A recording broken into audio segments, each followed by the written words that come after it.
Break के बाद आपका स्वागत है। यूपी की राजनीति में भीम आर्मी चीफ चंद्रशेखर आजाद ने एक बयान से चर्चाओं का दौर तेज हो गया है। आजाद समाज पार्टी के अध्यक्ष चंद्रशेखर ने दावा किया है कि उनकी सपा और बसपा से गठबंधन की बात चल रही है। इसके लिए शर्त रखी गई है कि सभी 403 सीटों पर भाजपा को रोकने की कोशिश की जाए। इस एक बयान से पश्चिमी यूपी में एक नए सियासी समीकरण बनते नजर आ रहे हैं।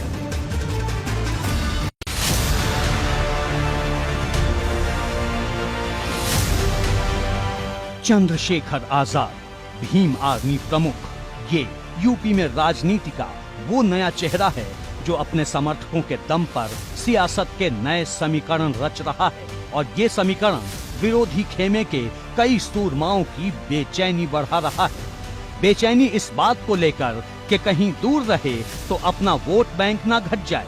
इसलिए चंद्रशेखर को अपने पाले में करने में कई दल जुटे हैं, लेकिन खुद भीम आर्मी चीफ क्या सोच रहे हैं ये उन्हीं से सुनिए। आजाद समाज पार्टी बहुजन समाज के समर्थन में रहेगी, उनके मुद्दों पे रहेगी। हमारे कुछ कॉमन मिनिमम प्रोग्राम है, हम अपनी तैयारी कर रहे हैं क्योंकि 403 सीटों में बीजेपी को रोकना है। ये तय है कि 2022 में भी कोई बड़ा सियासी दल ही यूपी में सरकार बनाएगा, लेकिन ये भी तय है कि उसे सत्ता तक पहुंचाने में छोटे दलों की बड़ी भूमिका रहेगी। अखिलेश यादव पहले ही कह चुके हैं कि उनकी पार्टी कई छोटे दलों से गठबंधन करेगी।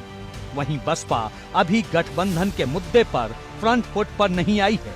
ऐसे में आजाद समाज पार्टी के मुखिया की रणनीति को समझना जरूरी है। तो जो ऐसे दल हैं जो इन सभी मुद्दों में हमारे साथ सहमत होकर उनके साथ मिलकर एक गठबंधन भी बनाने का हम लोग प्रयास करें कि उत्तर प्रदेश में बीजेपी को रोका जा सके। चंद्रशेखर आजाद ने हाल ही में भारतीय सुहेलदेव समाज पार्टी के मुखिया ओम प्रकाश राजभर से मुलाकात की थी। अखिलेश यादव से भी वो पिछले दिनों मिलकर चर्चा कर चुके हैं और लोगों ने वो तस्वीर भी देखी थी जब प्रियंका गांधी वाड्रा उनसे मिलने अस्पताल पहुंच गई थी। ऐसे में भीम आर्मी प्रमुख चंद्रशेखर की विधानसभा चुनाव में कितनी अहम भूमिका होगी समझी जा सकती है। एबीपी गंगा के लिए ब्यूरो रिपोर्ट।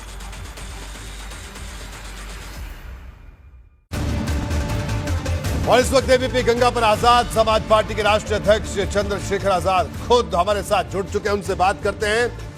चंद्रशेखर आजाद जी, आपका स्वागत है एबीपी गंगा में। जी धन्यवाद। जय भीम जी। चंद्रशेखर जी, ये बताइए कि उत्तर प्रदेश में विधानसभा चुनाव आ रहे हैं, आपकी और आपकी पार्टी क्या गठबंधन करेगी, किसके साथ करेगी? मैं सीधे सवाल के साथ आ रहा हूं आपके पास। देखिए, पत्रकार को सवाल सीधा ही पूछना चाहिए, कान इधर उधर तो बातें घुमाने का काम नेताओं का होता है। लेकिन आप तो आपसे सीधे आपकी बात सही है, गठबंधन सीधे जवाब करेंगे की उन उम्मीद दलों है से। अब मैं आदमी बड़ा सीधा हूं और सीधे जवाब देता हूं।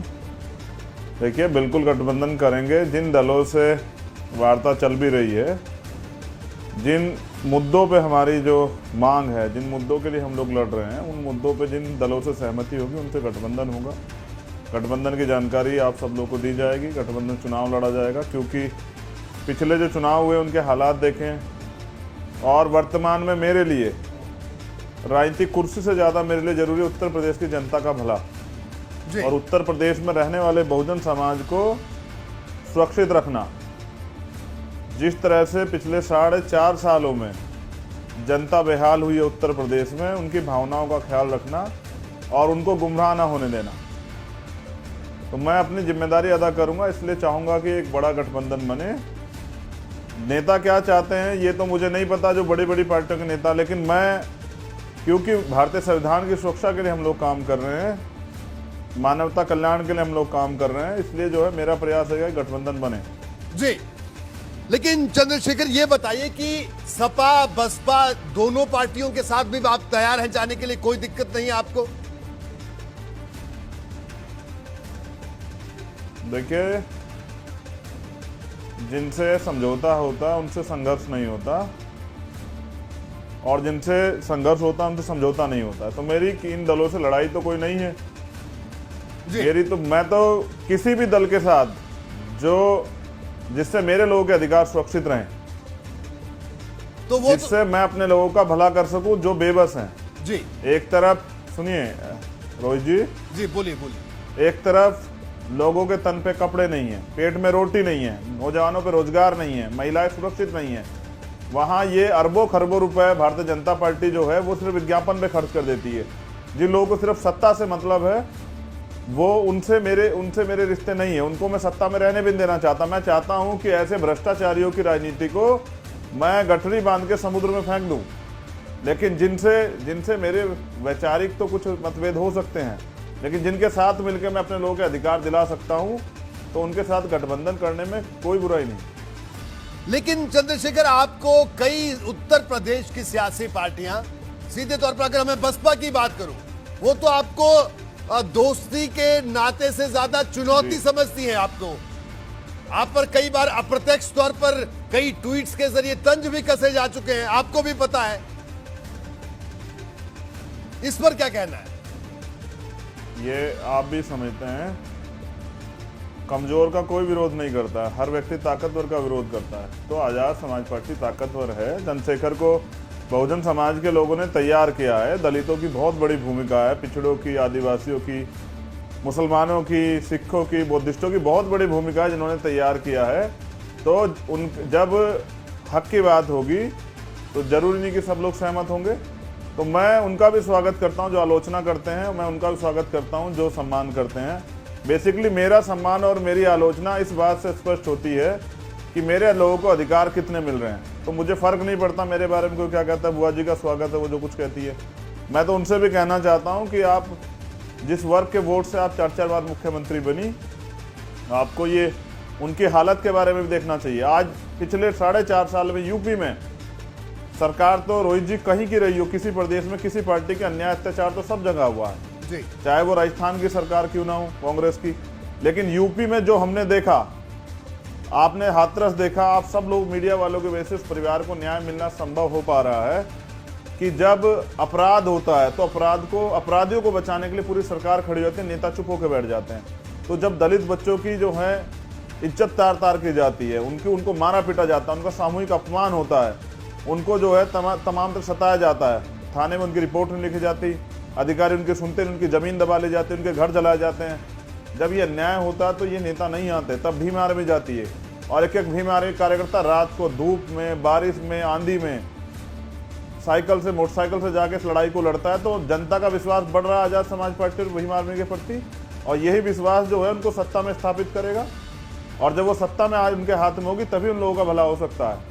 ठीक है, किसी दूसरे के भरोसे उनका भला नहीं होगा। जो लोग नारे देते सबका साथ सबका विकास, उन्होंने तो दिखा दिया क्या किया उत्तर प्रदेश में जी। ठीक है, ये बात आपने कही। चंद्रशेखर, देखिए, अगर हम आपकी सियासत को देखते हैं, आपको अगर देखते हैं, तो चंद्रशेखर ने इसलिए अपनी जगह बनाई उत्तर प्रदेश की सियासी जमीन पर, जिस जमीन पर जगह बनाने के लिए लोगों को सालों लगते हैं, बहुत सारी चीजें। ठीक है, आपको पूरे समाज का प्यार मिला, सब लोगों का प्यार मिला, साथ मिला, आप खड़े हुए। लेकिन आपके सफर में जो सबसे बड़ी खूबी, सबसे बड़ी ताकत आपकी थी, या आपकी है, मैं कहूंगा, ये जो मैं समझता हूं एक राजनीति का विद्यार्थी होने के नाते, वो आपकी सीधी बात करना। क्योंकि आज भी इस देश का आम आदमी सीधी बात समझता है, गांव में रहने वाला आदमी। लेकिन अब चंद्रशेखर आजाद थोड़े से पॉलिटिकल बातें करना शुरू कर दी कि हम ये भी कर सकते हैं, यहां भी जा सकते हैं, वहां भी जा सकते हैं। ये मैं इसलिए सवाल पूछ रहा हूं क्योंकि जो आपके यूएसपी है, जिस वजह से युवा आपको पसंद करते हैं कि चंद्रशेखर बिना लाग लपेट के बात करते हैं।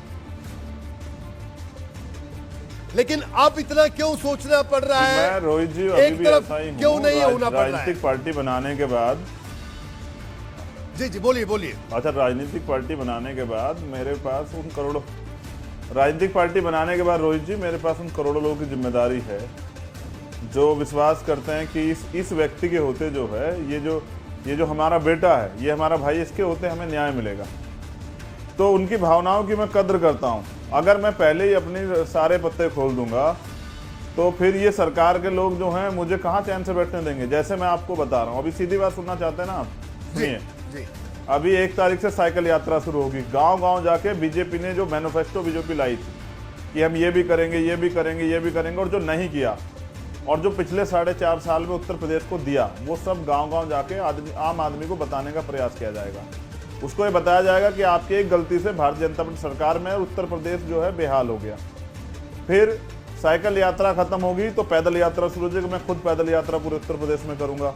वो खत्म होगी तो नुक्कड़ सभा स्टार्ट हो जाएंगी। वो खत्म होगी तो विधानसभा मीटिंग स्टार्ट हो जाएगी। फिर जिलों में मीटिंग स्टार्ट हो जाएगी। फिर प्रदेश स्तरीय जो है बड़ी बड़ी रैलियां होंगी। तो मैं तो सीधी बात बता रहा हूँ कि हमने कमर कस ली है, किसी भी कीमत में इस बार सत्ता में शामिल होंगे और अपने लोगों के अधिकारों की लड़ाई लड़ेंगे, अपने अधिकारी कर्मचारियों को सुरक्षित करेंगे, उनको न्याय देंगे, उनको काम करने का मौका देंगे जो पिछली सरकारों ने नहीं दिया है। जहां बेबसी हमारे लोगों के चेहरों पे है, वहीं नौजवानों में इस बात का उत्साह है कि इस बार उनकी भागीदारी निश्चित है।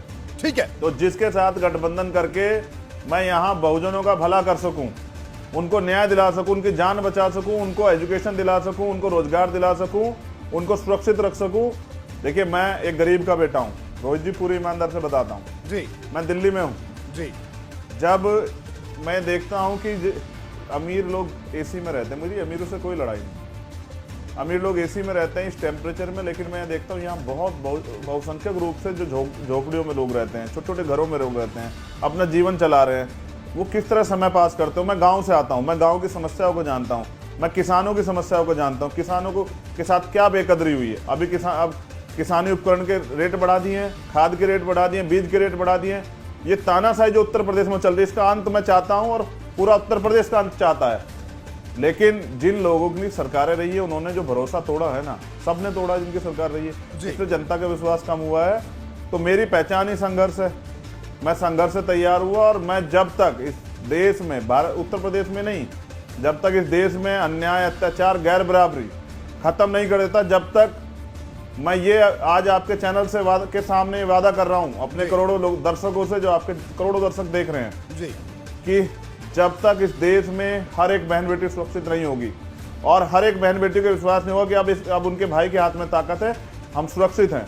मैं उस हर बहन बेटी से कहना चाहता हूं उत्तर प्रदेश की कि जो जुल्म जाति आप झेल रहे हो, इसका अंत होगा 2022 में। और मैं जिम्मेदारी लेता हूँ, किसी भी समाज की कोई बहन बेटी जो है उसके ऊपर जुल्म जाति अत्याचार नहीं होगा। जैसे अभी हुआ कि एक प्रधान ने जबरदस्ती आपने आज अपनी बात कही है, बच्ची को नचाया, अभी एबीपी का सुसाइड कर लिया। जी, मेरा एक और सवाल चंद्रशेखर आपसे है, क्या चंद्रशेखर, ये संकल्प है मेरा, प्रतिज्ञा जी, ये आपकी प्रतिज्ञा हमने सुनी, क्या चंद्रशेखर आजाद भी इस बार विधानसभा का चुनाव लड़ेंगे? ये सवाल का जवाब तमाम युवा जानने चाह रहे हैं, आपके जो चाहने वाले हैं। ये किसी ने पूछा नहीं है रोहित भाई, मैं पूछ रहा हूं, मैं भी आपका चाहने वाला हूं। आप जो हैं, आपकी पत्रकारिता जो है उच्च स्तर की है। चंद्रशेखर जी, मैं भी आपका चाहने वाला हूं। किसने नहीं पूछा है। देखिए, मैं कह रहा हूं, हम भी आपके चाहने वाले, हम आपसे पूछ रहे हैं। रोहित जी, आपने सवाल पूछा है मुझसे जुड़ा जी, चलिए धन्यवाद। मैं आपने पूछा और मैं इसका जवाब दूंगा, बिल्कुल दिल से जवाब दूंगा जी। देखिए, अगर मुझे विधायक एमपी बनना होता तो वास्तविकता में मैं इस राजनीति से नफरत करता था जी। मैंने सत्ता की ताकत को उस समय महसूस किया जब मैं निर्दोष होते हुए 6 महीने जेल में रहने के बाद, और जिस दिन मुझे हाई कोर्ट द्वारा जो है बेल मिलती है, मेरे ऊपर रासुका लगा दी जाती है। 8 महीने मेरी पीठ को जो है तोड़ा जाता है, मेरा इलाज नहीं होता। और जब मैं दिल्ली का आंदोलन लड़ने आता हूं तो मैं देखता हूं कि निर्दोष होते हुए भी हमारे लोगों पर लाठियां चलाई जाती हैं। 96 लोगों ने यहाँ जेल काटे, दिल्ली में, तिहाड़ जेल में। और जो सिस्टम में भ्रष्टाचार है, जो पैसे की पावर के आगे न सिर्फ पूरा सिस्टम और सत्ता का नतमस्तक है, मैं इस पीड़ा को समझता हूँ। इसलिए मैं बनने के लिए नहीं हूँ, बनाने के लिए हूँ। मैं तो काशीराम साहब का चेला हूँ। जो लोग राम नाम पे लूट कर रहे हैं ना उत्तर प्रदेश में, काशीराम का चेला उस राम नाम की लूट को बंद करके ये जो जंगल राज से मुक्ति दिलाएगा। इसलिए मैंने तय किया, अगर पार्टी कैडर कहेगा, पार्टी का जो कोर कमेटी वो कहेगी तो अलग बात है, मगर मैं अपना फैसला आपके सामने प्रतिज्ञा के रूप में रखता हूँ कि मैं चुनाव नहीं लड़ूंगा। मेरा प्रयास रहेगा कि उत्तर प्रदेश की हर विधानसभा में घूम के अपने लोगों को तैयार करना। वो लोग जो हर बार उम्मीद, सपना तो देखते हैं जब चुनाव आता है कि इस बार उनकी लड़ाई लड़ी जाएगी, इस बार उन्हें गरीबी से मुक्ति मिलेगी, इस बार उनके बच्चों को जो है अच्छा इलाज मिलेंगे। ठीक है, लेकिन मिलते नहीं। चंद्रशेखर, मैं आप रोकूंगा क्योंकि मेरे पास वक्त खत्म हो रहा है, लेकिन एक आखिरी सवाल, लड़ाने का काम करूंगा। ठीक है, ये हमने आपका जवाब सुना कि आप लड़ेंगे नहीं, चुनाव लड़वाएंगे। एक आखिरी सवाल, वक्त कम है, बड़े संक्षेप में। देखिए चंद्रशेखर, मैं इस सवाल इसलिए आपसे पूछ रहा हूं क्योंकि हम लगातार देखते हैं सबके लिए रोहित जी। जी सबके लिए कुर्सी जरूरी है। रोहित जी सबके लिए कुर्सी जरूरी है, और मेरे लिए मेरे लोगों के अधिकार, उनका सम्मान, उनका स्वाभिमान, ठीक है। सुरक्षा। ठीक है, तो हर आदमी अगर बनने के लिए आएगा रोहित जी, तो फिर काम कौन करेगा? मैं उनका वर्कर हूं। ठीक है। उनका मेरा बड़ा एक आखिरी सवाल आपसे, बड़े संक्षेप में एक आखिरी सवाल ये कि जब भी कोई किसी आंदोलन से नेता बना, अगर हम पिछले कुछ दशकों में देखें तो, लेकिन जैसे ही सत्ता मिलती है तो उस आम आदमी की बात भूल दी जाती है। बीएसपी के साथ यही हुआ। जिन कांशीराम की आप बात कर रहे हैं उन्होंने पूरा जीवन खपा दिया, लेकिन आप सच बताइए चंद्रशेखर आजाद की जिंदगी कितनी बदली? चंद्रशेखर आजाद को खुद संघर्ष करना पड़ा यहां तक पहुंचने में। तो यह बड़ा सवाल है कि आंदोलन से नेता तो बनते हैं, लेकिन जब वो नेता बन जाते हैं तो आंदोलन पीछे छूट जाता है। देखिए सर, रोहित जी, संघर्षों से लाल पैदा होते हैं, समझौतों से दलाल पैदा होते हैं। मैं संघर्ष से तैयार हुआ। जिन लोगों ने मुझे सताया, जिन लोगों ने मेरे ऊपर मुकदमे लगाए, मैं उनकी राजनीतिक व्यवस्था को भी समझता हूँ। वो चाहते हैं कोई ईमानदार व्यक्ति लड़ने ना आए। ऐसे भ्रष्टाचारी और करप्ट लोग रहे जिसके सीबीआई ईडी का डर दिखा के, इनकम टैक्स का डर दिखा के उनका मुंह बंद किया जाए, अपने तरीके से उनसे काम लिया जाए। मैंने ये रास्ता इसलिए चुना कि मैं बहुत सारे लोगों का जीवन बदलना चाहता हूँ। मैं महसूस करता हूँ उन परेशानियों को जो मैंने खुद के जीवन में झेली, और आज भी वो बरकरार। मैं उन परेशानियों को बदलना चाहता हूँ, इसलिए मेरा संकल्प ही जो है ना मेरी ताकत है। मैं एक गरीब का बेटा हूँ। मुझे मेरी कोई जो है ना, मैं कड़वे शब्दों में कह रहा हूँ, अच्छी नहीं लगेगी सब लोगों को। ना तो मेरी बुआ जो है मुख्यमंत्री थी, ना ही मेरे पिताजी जो हैं मुख्यमंत्री रहे, ना ही मेरे दादा मुख्यमंत्री रहे, ना प्राइम मिनिस्टर रहे। मैं तो एक आम आदमी, एक गरीब घर से निकला हूँ और गरीबों की समस्या को समझता हूँ, और इसलिए मैंने नेता स्वीकार किया माननीय काशीराम साहब को। और आप सच जानना चाहते तो ये है कि जब मैं रात को सोता हूँ तो बाबा साहब अम्बेडकर और माननीय काशीराम साहब मेरे सपने में आते हैं। मुझसे कहते हैं कि मैंने ये संविधान बनाया और ये उंगली का रास्ता दिखाया कि संसद की तरफ चलो, संसद पे कब्जा करो, देश में सत्ता लाओ। और काशीराम साहब कहते हैं मैंने अपनी पूरा जीवन खर्च कर दिया कि तो ये गरीबों की सत्ता आएगी, बहुजनों को राज मिलेगा, और तुम लोग चैन से कैसे सो सकते हो? तो मैं उठ जाता हूँ और मैं फिर ये संकल्प करता हूँ हर रोज कि नहीं, मान्यवर काशीराम आपका सपना पूरा करेंगे, गरीबों की सत्ता लाएंगे, उनके हक अधिकार उनको देंगे। ये जो अमीरों को जो सुविधाएं मिली गरीबों को भी देंगे, और गरीबों के जीवन को जो नरक बनाया गया है, जो धोखा उनसे हुआ है, छल को बंद करेंगे। ये जो आप समझते हैं, बिल्कुल प्रोग्राम बंद नहीं होगा प्रधानमंत्री के लिए, लेकिन गरीबों पे घर नहीं रहेंगे। एक आखिरी बात मैं आपसे कहना चाहता हूँ, अभी हरियाणा बॉर्डर पे 15,000 घर गिराए जा रहे हैं। कोरोना काल सब चीजें हैं, उनके लिए पुनर्वास की व्यवस्था नहीं है। मैं सिर्फ आंदोलन को लड़ूंगा, लेकिन सरकार ये याद रखे, सरकार कोई भी हो, अगर कहीं बहुजनों पे अत्याचार होंगे, दलित, पिछड़े, आदिवासी, मुसलमान या किसी गरीब पे, किसी भी समाज के किसी बहन पे, तो आजाद समाज पार्टी उस हर शख्स के साथ खड़ी है, उनको न्याय। ठीक है चंद्रशेखर, अब मैं आपको रोकूंगा, लेकिन मैं आपको इतना जरूर बताऊंगा, बिल्कुल आपने तमाम बड़ी बातें कही और आपने कहा संघर्ष से आप पैदा हुए हैं और बिल्कुल संघर्ष करना चाहिए, युवा राजनीति में आए। और मैं आपको बता दूं कि मैं अपने खास शो में मेहमानों को इसलिए नहीं बुलाता कि मैं आपसे बहस करूं, आपको उस बहस में हरा दूं, खुद जीत जाऊं। मैं सिर्फ इसलिए बुलाता, और हमने आज आपको भी इसलिए इस प्लेटफॉर्म पर बुलाया कि हम आपकी बात सुन सकें और आपसे 4 सवाल पूछ सकें, क्योंकि आप नेता बनने जा रहे हैं। हम सब लोगों की जिंदगी की बागडोर आप संभालने का दावा कर रहे हैं, तो आपसे सवाल पूछने का हक हमें होना चाहिए, और बिल्कुल वाजिब एक बुनियादी सवाल हमने आपसे जाना, और इस चुनाव पर पूरा अधिकार है। आगे भी हम आपसे बात करते रहेंगे चंद्रशेखर, आप अधिकार है जी। और मैं नेता नहीं, बेटा बनके, भाई बनके इस काम को करूंगा, क्योंकि मैं इस व्यवस्था को बदलना चाहता हूं। दूसरी बात, आपने जो अभी कहा कि मैं बागडोर संभालूंगा और इस देश को वास्तविक सोने की चिड़िया बनाने के लिए काम करूंगा। ठीक है चंद्रशेखर, मैं आपको बहस में नहीं हराना चाहता रोहित जी। ये तो बहुत लोग हराने जीतने वाले। नहीं, मैंने वही कहा, हम अपने यहाँ मेहमानों को इसलिए नहीं बुलाते, हम उनकी बात सुनने के लिए बुलाते हैं, ताकि जनता को यह बता सकें कि नेता उनके क्या सोच रहे हैं और जनता के सवाल हम पूछ सकें। तो आपसे लगातार मुलाकात होती रहेगी, बात होती रहेगी इस चुनावों के दौरान। आपका बहुत बहुत शुक्रिया एबीपी गंगा से जुड़ने के लिए। जी जी रोहित जी जी, जी बोलिए, आप अपनी बात पूरी मैं कर ऐसे लीजिए। पत्रकारों की डिबेट में उनसे वार्ता करने जाता भी नहीं। जी जिनका जमीर बिका हुआ होता है, ऐसे पत्रकारों की वार्ता में मैं जाता भी नहीं। आप अच्छे पत्रकार हैं, इसलिए मैं आपसे बात करने के लिए हूँ। ठीक है। मैं चाहूंगा आपके लिए मंगल कामनाएं, पूरे देश के लिए मंगल कामनाएं। बहुत बहुत धन्यवाद। जी, आपका भी बहुत बहुत शुक्रिया। चंद्रशेखर आजाद हमारे साथ मौजूद थे, जिन्होंने बताया, अपने इरादे बताए और उनका कहना